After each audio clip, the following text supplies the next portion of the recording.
Well, today was the first funnel week deadline, meaning any bills without a full committee vote became dead for the rest of the year. Lots of bills still passed in time, though. Connor O'Neill has a breakdown of that legislation, of those bills that did pass through in time. Connor? Yeah, hey Larissa. Well, one of those bills that made it through this week would expand disability coverage for firefighters, police officers, and emergency medical service providers, which would also help with insurance coverage for firefighters battling cancer. Here's more legislation that was fast-tracked and is staying alive. Lawmakers stayed late at the Capitol Thursday to make sure their top priority bills received a full committee vote in the House or Senate to stay alive moving forward.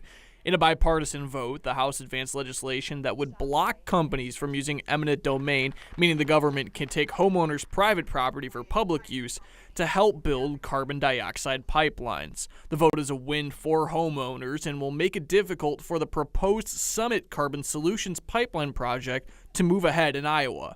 Another House bill, proposed by Representative Stephen Holt, received full committee approval and would lower the age for someone to carry a pistol or revolver in the state from 21 to 18 years old. In previous meetings, opponents had mentioned they had issues with the bill due to recent gun violence in the country and in the state.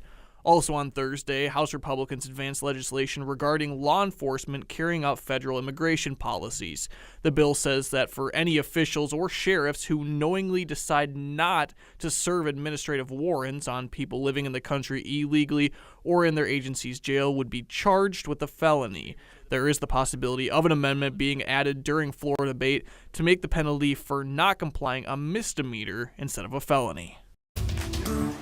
Now, all of these bills will be eligible for floor debate in the House as soon as Monday, and that's something we'll see more of now with this first funnel deadline pass, bills being debated in both of those chambers and being sent to the governor's desk. Larissa. Connor, thank you. And not all notable bills made the final cut this funnel week. One major bill we previously discussed, which would have set a statewide ordinance against using public property for camping, sleeping, or long-term shelter, is now no longer being considered. The bill passed through a subcommittee, but the committee's chairperson who introduced the bill says they would no longer be considering the legislation this year.